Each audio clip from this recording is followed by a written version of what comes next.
everyone, how are you? I'm going to come on live and let's study how the federal courts and how they work. There is no liberty if the power to judge be not separated from the powers to make and to carry out the laws. That was Alexander Hamilton. We have two branches of the federal government. The Congress makes the laws, and the legislative branch. It is made up of Senate and House of Representatives. And then we have the president who enforces those laws. And then we have the judicial system. The Congress is the strongest branch. They make the law. It's only logical that they are. The courts are the weakest branch. But each are separate and they must check each other and balance each other's interests. The judicial branch must stay out of politics. They do not handle political questions. That is why abortion was remanded back to the state. They only handle legal questions. Legal questions fall under the realm of the Constitution. The meaning of the law may not be clear. And today we have many legislators who do not understand the Constitution and the history of our laws. We also have legislators who are compromised and their interests are beholden to their money laundering endorsers and powerful interests. The people today are not as powerful as the interests that are running the government. The Founding Fathers clearly made it a rule that only individuals divinely connected to God have rights. Today, our Congress people are given rights away. 2.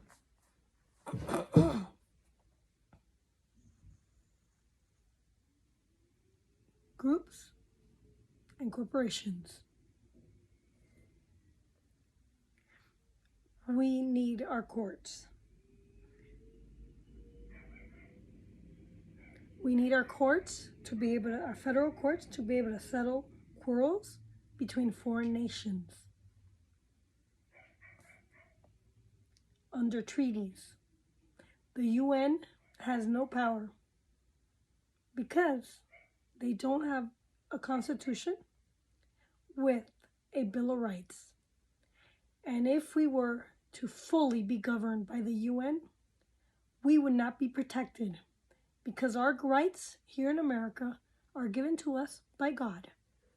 They're not given to us by government.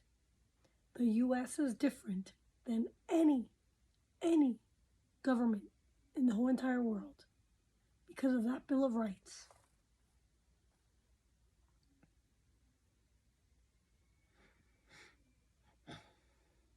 The Constitution, by the Constitution, the people limited the authority of the federal government and the states. The Constitution is the basic law of our nation. The federal courts were needed to help keep the federal government and the states within the limits of their authority. Federal courts were also needed to build a strong federal government. Questions to the meaning of the Constitution, the laws, and the treaties of the United States were certain to spring up.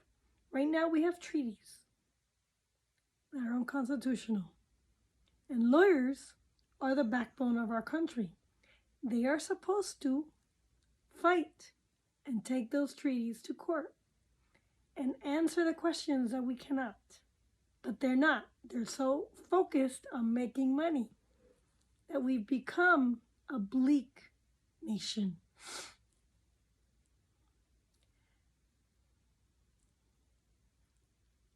So the Supreme Court is named in the Constitution. That is the highest court in America.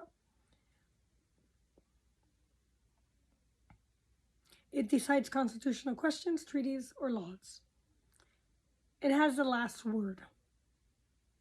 We must accept the answer of the Supreme Court.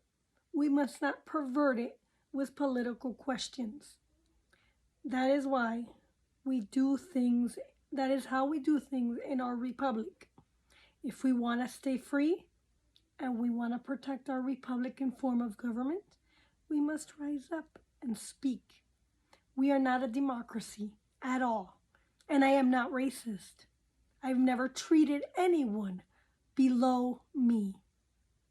I've always treated everyone fairly, with respect, and honestly. In this country,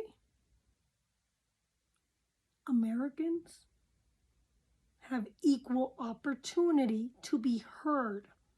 Your voice makes a difference.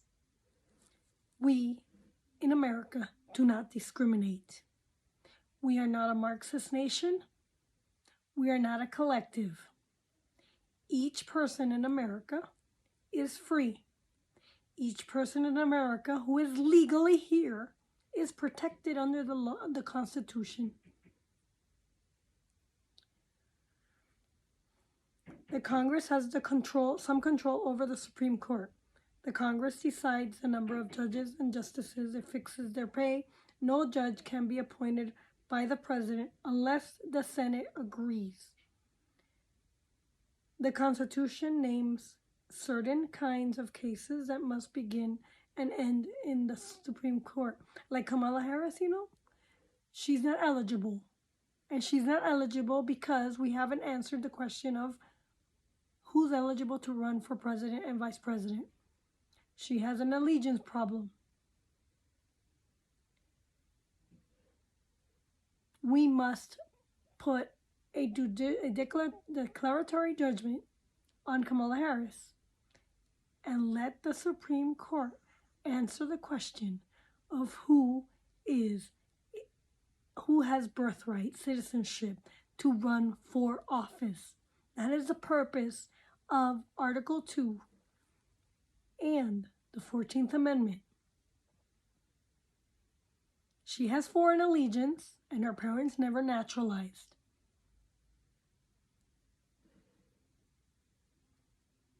So her birthright is Jamaica.